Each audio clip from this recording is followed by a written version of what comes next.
My name is Adam Hay, and I'm here to interview Bob Rushman about his military service. The date is October 4th, 2022. So, Bob. Got it.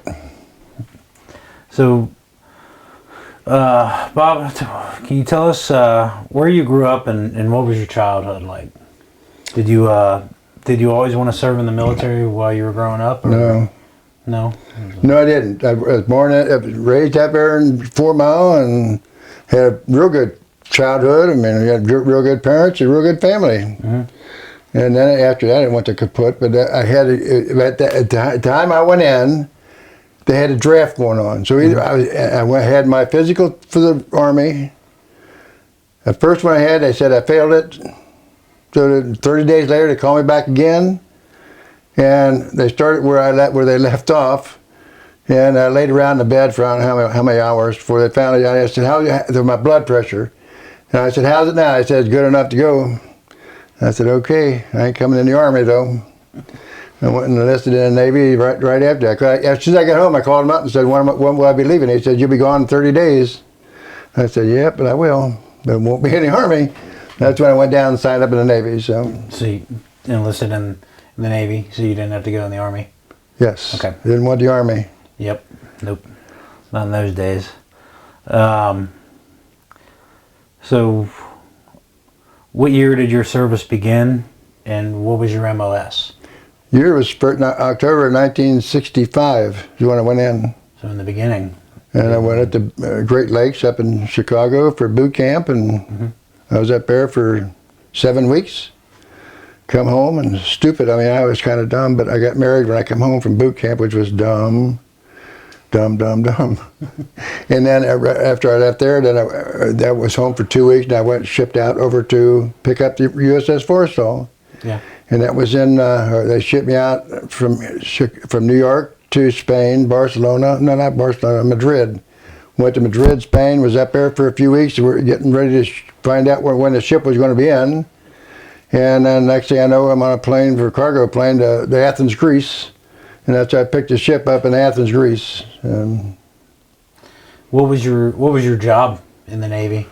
I was supposed to have been down in engineering, but I didn't want engineering, so I tried to get into the aviation. So that's where they put me, on the hangar deck in aviation, and it's good enough for me. Moving them around, stuff like that. Moving them around, getting ready to ship out, just send up on the flight deck to. Whenever they want a plane up there, that's what we do. We ship them out, put them on the elevator, and send them up, and then fly them off. So you pretty much got to pick, kind of pick and choose what you wanted to do. When I first went in. After that, no. Right. When I first went in, yes. Yeah, gotcha. Okay. So,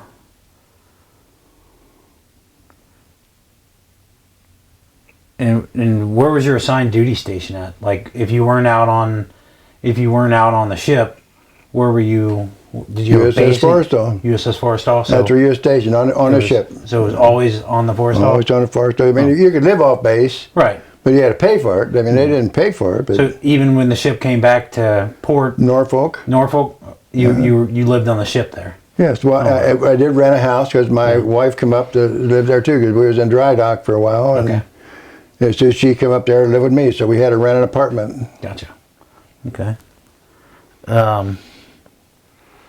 So throughout history, and in the movies and in, documentaries, we've seen a lot about pilots that were shot down over North and South Vietnam, being on an aircraft carrier in those times. Did you notice, when there were shoot downs, was it noticeable aboard the ship? No, not in our division. No. Yeah. Okay. I mean, you didn't even know they were shot down. But. Right. Yeah. So it really,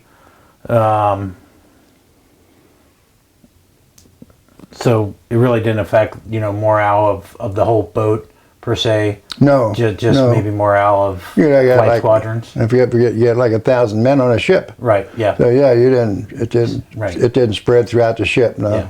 Okay. So the USS Forrestal, obviously, that the day that the ship blew up or fire broke out. Yeah. Can you walk us through that chain of events? Do you know much about what started it, or Yeah. I mean, I've heard personally, tales of whether it was an F4 or an A4. A4. It was an A4. Yeah. Do you know? Did you hear, or do you know the chain of events that how it happened? Yeah. Heard it anyway. Or, Yeah. Well, what did you hear about? How. Well, first when I went up, when I had to get something out of my rack, which was right up where everything happened. Because I missed breakfast that morning, so I went down for an early chow for lunch, and I went up there to get something out of my locker, walked past there. 5 minutes later, is when it all happened. I just barely made it down to the chow hall, and I don't know what we had for lunch. I don't know what we had for lunch, but I know we had pineapple upside down cake for dessert, and I love it. So the fire alarm went off, which I didn't pay much attention to. Nobody did, because we always having fires on the ship anyway. But when they found general quarters, then you better haul ass. You better go. Right. So I picked up my pineapple upside down cake because I wasn't going to leave that there. And we was getting ready. There was 3 of us trying to get out of the hatch at the same time. And at the same time we were trying to get out, must have been one of them 1,000-pounders went off, and it was dust particles hitting you in the face. And we closed the hatch right away. And that's when I threw my pineapple upside down cake. So I ain't going to need this today. So I went up to muster bar where we always muster. I went up there, and that's when I started seeing everything. And walked back through Bay 2, and you seen guys coming out with holes all over their chest and blood and everything else. They just 19-year-old kids scared the hell out of you. Right. And from there, I don't know. All I heard was the A4. The guy hit the wrong button, and one of the rockets on the side of his plane went off, and just chain reaction from there. And I don't know, I better not mention any names because people would know the name that I heard was the pilot anyway. Yes. And so it just chaos from there. Everything went to hell at the same time. When you seen these guys, I went up on the flight deck after it was all over and seen guys lined up in a row. It must have been 80 guys lined up in a row and laying on the flight deck. And then a helicopter come in, blew all the covers off, and just sights that you didn't want to see. Right. It just... So being a Vietnam veteran, or what happened after the the events on the Forrestal, when it blew and the day after, you mean? Yeah. Was the ship limped home, or was it sailed to a port, or where did it go for repairs? Right after that, well, first of all, the old man got on over the intercom the next day and said over the intercom, he says, if there was any boys on this ship yesterday, they're all men today. For whatever that went on, it was terrible. Right. And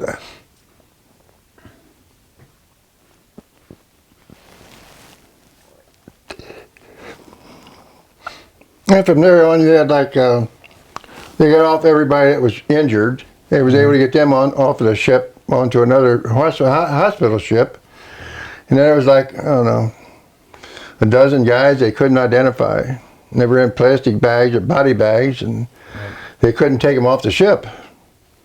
So they were laying in our bay, and you felt sorry for them, but the odor was terrible that you had to put up with. But you just felt sorry for them guys that was in there, because most of them guys that were there, they said they were still in their racks when the fire went off. I don't know how many guys there was in that ship in that department. It was all aviation. Right. They was up all night. They was going to bed during the morning there, and there was one guy got out of that department, and he said he left on the first gong on the fire alarm. He was the only one that got out of the ship, out of that department. Some of them were all bunched up to the door, hatch, couldn't get out. And some of them were still laying in their racks, and it said it was like if you took a T-bone steak and put it in your skillet and burn it, and it says, yeah, it's the way the guys looked. There was no meat hardly left on them, so you had to scrape them off the wet. And it's just, I'm glad I didn't have to do that. Right. Buddy of mine did, so that's how come I know it, because he went up and done it. So was that 1,000-pounder that went off? Was that the biggest one that went off? There was more 1,000-pounders went off than just one. I mean, yeah, that was one. That was the biggest one. It's the only one we carried, the biggest one. Yeah. And the only guy, the the chief that we had, he was the first class when I went on the ship. He was in our division. He always went on the flight deck because it paid more money. He got hazardous duty pay. He had a wife and 5 kids, 6 kids, something like that. So he wanted more money, which I don't blame him. And he made chief, and right before we left for Nam, they put him on the flight deck. They transferred him up there, and they showed a film of it because they always showed a film of the takeoffs and recoveries. They showed film of it. So they had film of him, and he was in an asbestos suit because one of the other guys that worked up there told us who he was. And he was in an asbestos suit, and he went running over towards the fire, the flames right away, and he had his fire extinguisher. He tested it, so he knew what he was doing when he went in. He tested it, it was working, so he went in the fire.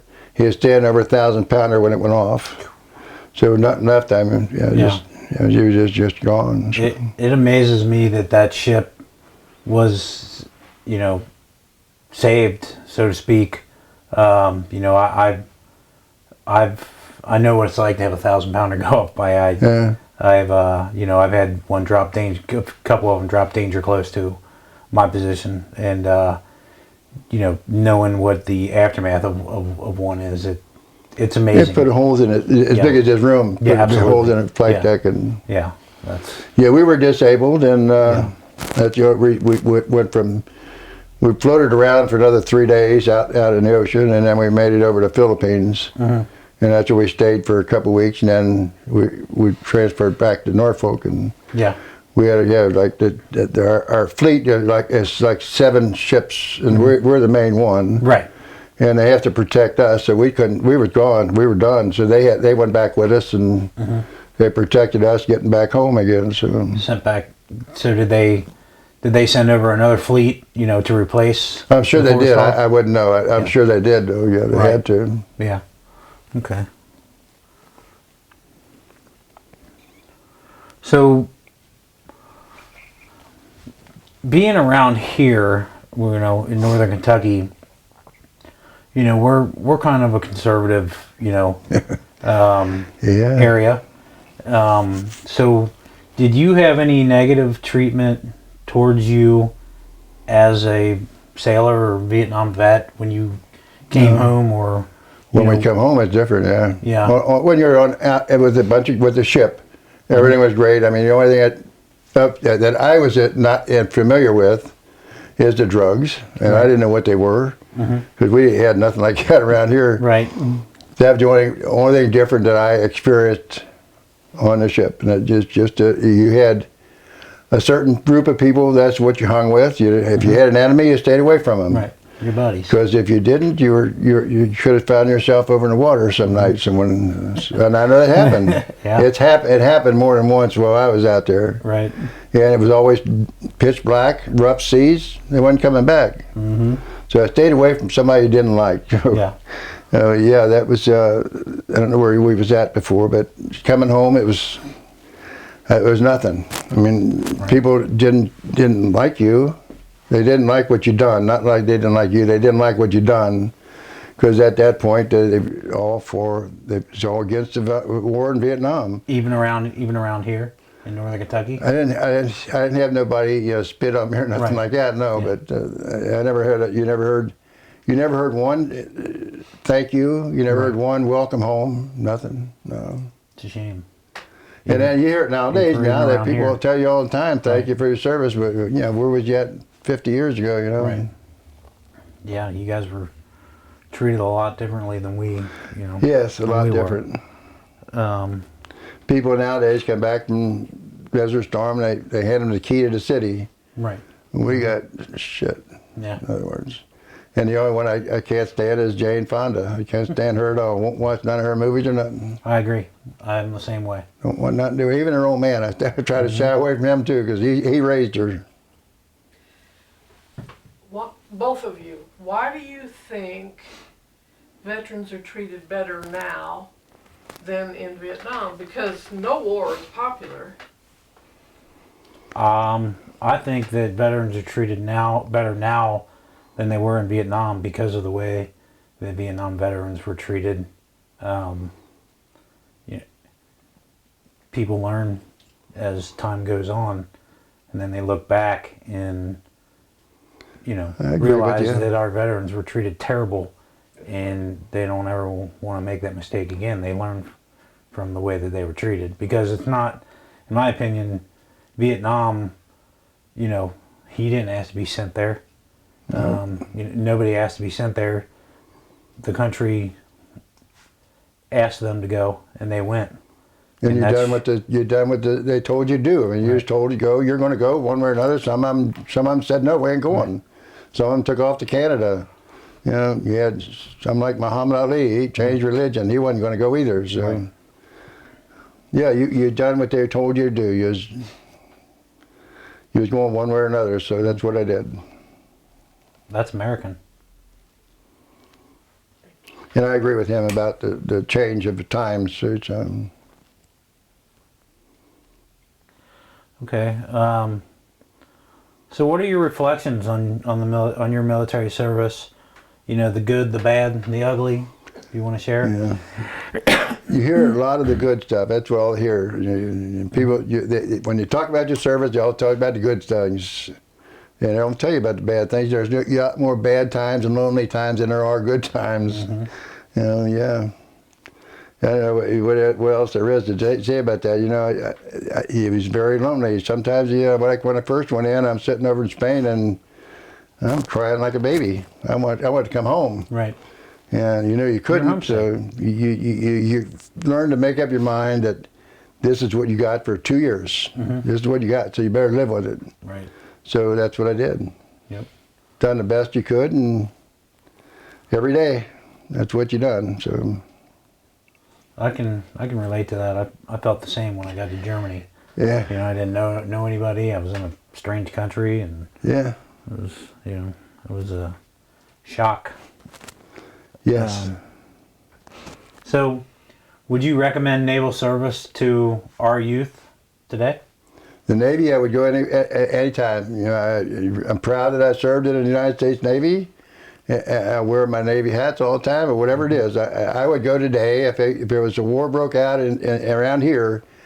I would go before I let anything happen to the United States of America. Mm-hmm.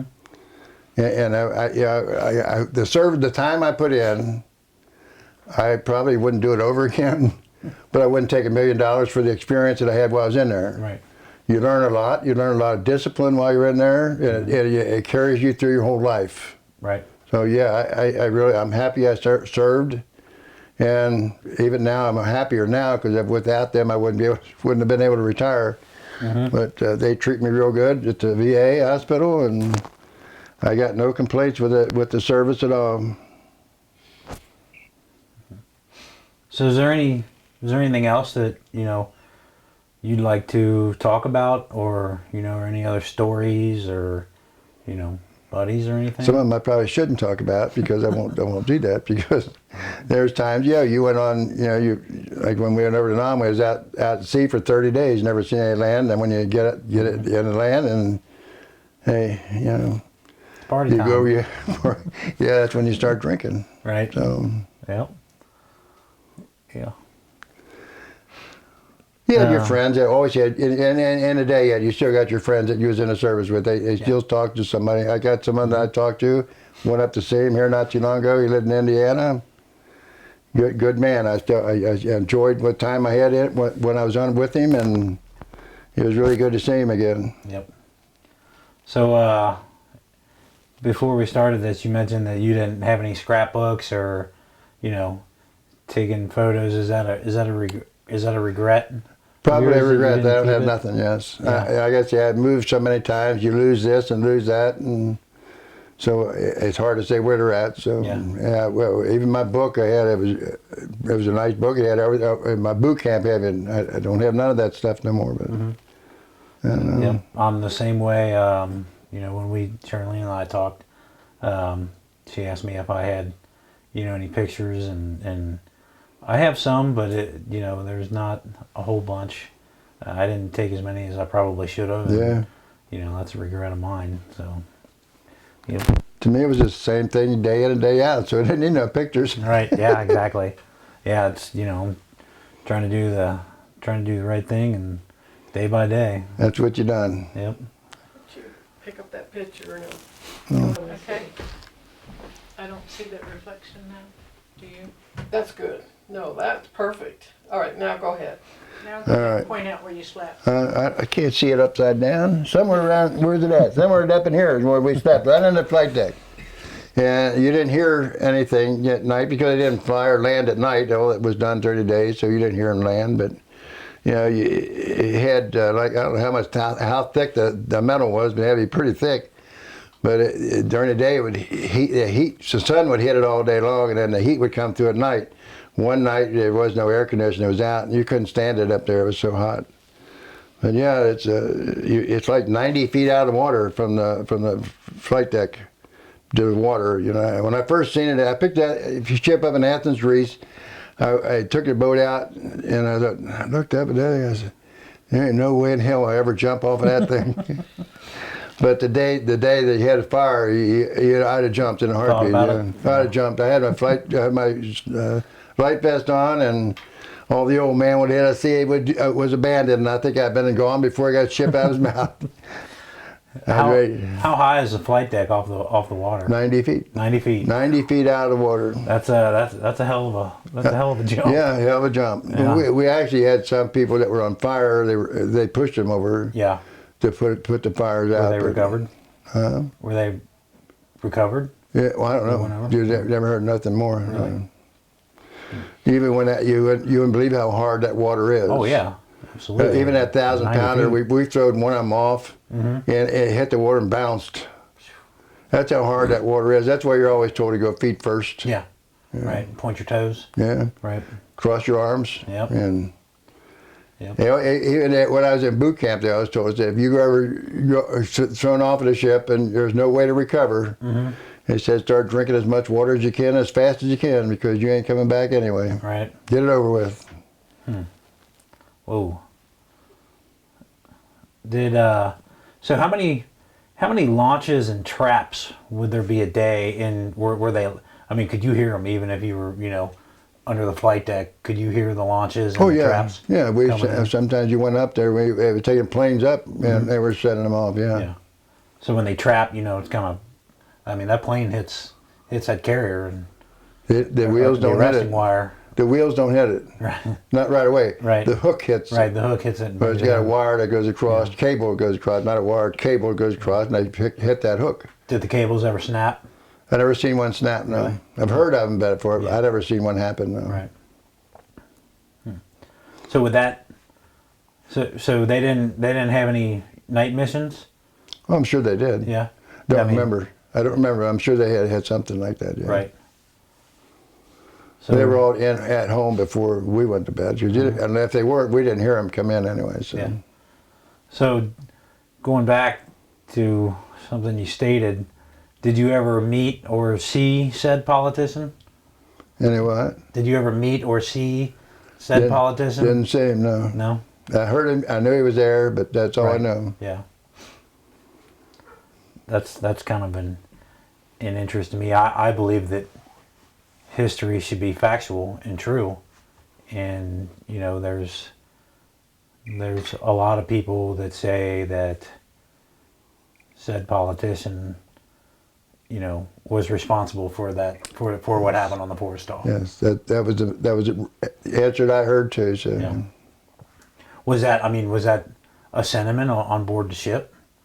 We didn't really know him, I don't think. And really? I don't think it was said while I was on the ship. I heard that one after I got, I don't know, a long time after that, actually, not right away. So. Gotcha. Excuse me, you telling me you know the name? Yes. Well, sure he does. You don't? You don't want to say it on camera? No. Okay. Tell Not me right. afterwards. He's not here no more anyway. He's not living anymore. But I'll tell you when you're done. Yeah. I'll tell you when you're done. Okay. Yep. So, yeah, I mean it's been controversial. You tell me there was a politician on the ship. He wasn't a politician at the time. He wasn't no. a politician at the time. Oh, at the time. Right. He was a. He was a lieutenant, I think. Yes. Oh, he was in the. It was on Yeah. the ship. Yes, he was in the service at the time. Yes. Yep. So. Oh, I can't guess. I know. Boy. I mean, I could give you all kinds of hints. Wait till what? You know. certainly am not. I don't know. I mean, it's, you know, like you said, you know, he's no longer here, so it's, you know. I don't think it's right to mention it here Right, where everybody exactly. else might pick it up and Yeah. Yep. I agree. have sentiments against him now that they Right. didn't have before. Which I don't think it's right to mention his name. No. Right. I agree. So. No, I that- don't want it on camera. I don't that's, want it that way. Yeah. That's about all the questions that I have. Got anything else, Bob, that you want to share? No, I don't want to talk about the other. I don't want to talk about the fire too much because it gets to me, Yeah. and then I'll start crying. I don't want to do that. So Well, tell us a good story. there is no good stories. You just Family reception. you just live day to day. You know, you done the best you could every day. That's the best you got. You know. Yeah. Well, I mean, when you were in the service, you had to have a good experience somewhere. He probably Can't can't think talk of about one. them either. Those there, no. I won't talk about them either. Those are so. classified. Only his buddies know about that. What happens in Vegas stays in That's right, Vegas. So you know, what can I say? Okay, I gotcha. And who wants to go in the Navy, they'll have to find that out for themselves after they get in there. Sure, I can't get my brothers to tell me things either. I'm proud that I served in the Navy, and I would do it again. Mm-hmm. I think anybody who was in the service are proud that they served, and they would definitely do it over again if they had to. Thank you. I know some guys that was in there and they was over nommed in the Army. They will not talk about their time in there. They will not talk about it because that's how gruesome it was. And I had to look at it for one day, and I thought to myself that day that I felt sorry for the people in the Army and the Marines. I felt sorry for them because they had to look at this every day for at least a year. And I had to look at it for one day, and that was plenty for me. Mm-hmm.